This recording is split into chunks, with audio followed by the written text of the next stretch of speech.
Hey everybody, welcome back. Dr. Dan here. So this week we are talking about chapter 5. So we're in module 6 and we have an essay assignment due this week. So I'll talk about that at the end of the lecture. This is an interesting chapter because last time we talked about World War I, and I talked about this idea of revolution, or this idea that when the population is hungry, there's a depression. When the people are starving and their rights are taken away, that normally that's kind of rife for revolution and change in a country. So continuing sort of with that theme, after World War I, Germany is devastated, Italy's devastated, so on and so forth. So again, the population is ready to latch on to any good idea. And this notion of nationalism, where people that speak the same language and identify with the same cultural milieu, if you will, they kind of rise up together and are ready to follow anyone who makes promises to them. So after World War I, as you know, we talked about German reparations, in the last chapter, and I talked about the reparations and the punishment put on Germany after World War I and how that caused inflation. So the people in Germany were not happy at all because they were hungry, they didn't have money, their money didn't go very far. There was a period of time called the Weimar Republic where you see pictures of people with wheelbarrows of cash trying to buy a loaf of bread. So conditions in Germany were really bad in the 20s and 30s. And Hitler comes along in the Socialist Nationalist Party, and it's this idea of nationalism. He says, hey, we're all Germans, we're all together, we all believe the same thing, and we've been treated poorly by the rest of Europe because of World War I and reparations. And he comes along and he literally promises a chicken in every pot and a car in every garage. And he starts to talk about what he's going to do for the people. And the people in Germany at that time they're ready for any kind of change because of inflationary pressures and because their national pride has been severely damaged by the punishment that they've endured following World War I. The same kind of thing happens in Italy a little bit earlier, but a guy named Mussolini rises up there. And again, this idea of fascism, where there's a nationalist element and there's a strong leader who's charismatic that the people follow, that happens in Italy around the same time. So these forces of nationalism are rising up in Europe. At the same time, pay attention to the decline of the Ottoman Empire that occurs after World War I, because that's when Turkey is formed and some other of the modern areas, like notably Palestine, not Israel yet, so we're not there yet, but notably Palestine coming out of the old Ottoman Empire and modern-day Iraq and modern-day Iran. So pay attention to that as we go through. And then the other thing that's probably most important, and I'll try to keep this short because it relates to a couple of things, but it relates to our essay this week, is pay attention to revolution in China. And revolution in China is interesting. There was the Nationalist Party, which was run by a guy named Chiang Kai-shek at that time in the early 20s and 30s. His wife, Madame Chek, was very popular in the U.S., like a popular culture person would be like in Life magazine and stuff back at that time. And he was the Chinese Nationalist Party, which was anti-communist.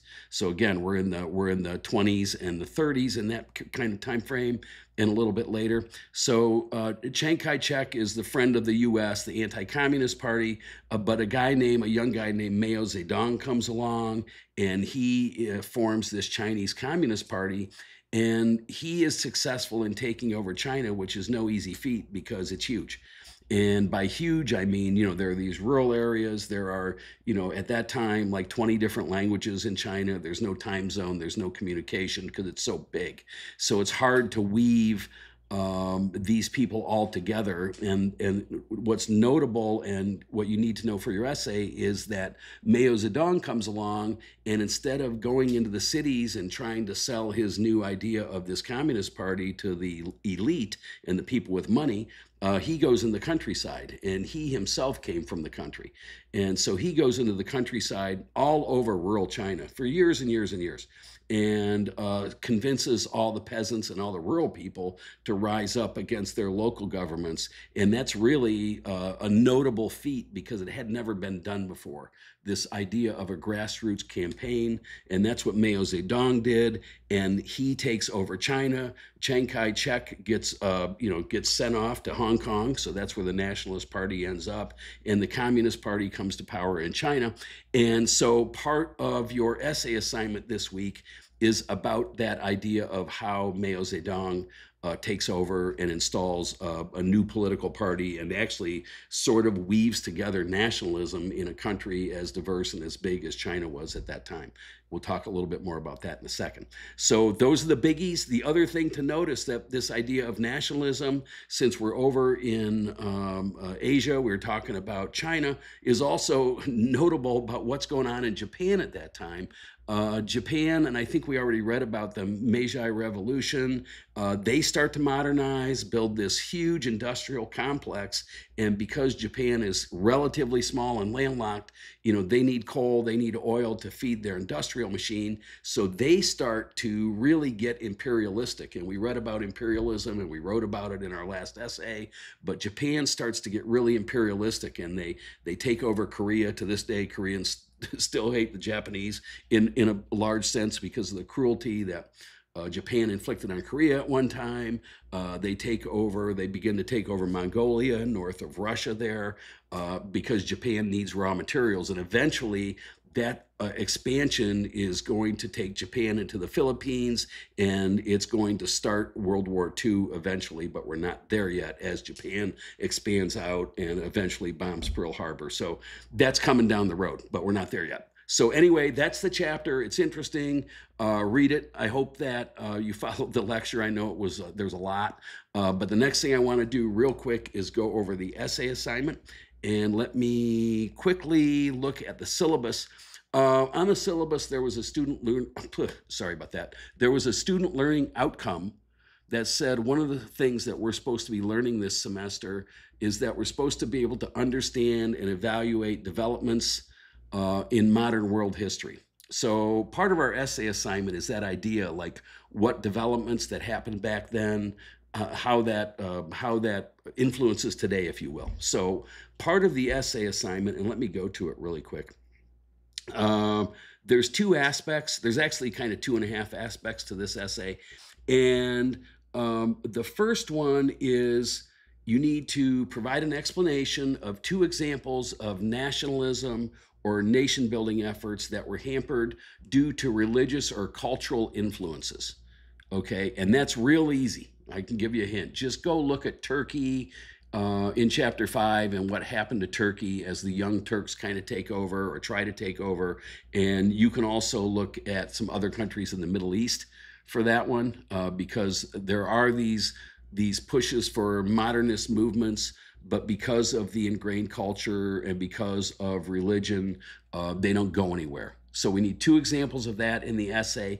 The other thing in the essay, the second aspect, is to logically explain how Mao Zedong's approach to revolution in China differed from those who came before him. And the answer to that is that he grew his movement from the grassroots, from the peasants and the country folk upwards. And that was really smart because there's a lot more, of us worker bees than there are the elite. So that was his idea there. So make sure you know that. But then also out of that, how does that success of the Communist Party in China relate to today? So I'm going back to this idea of how did that development, okay, from our learning objectives, how did that development of the Communist Party in China relate to today? And the answer is really easy because there's still, the Communist Party still runs China. So just figure out how to write it. But there's the tie-in because Mao Zedong's takeover back in the day relates to what's going on today politically in China still. So that's it for the essay. Make sure you follow the rubric as far as composition and grammar and all of that stuff.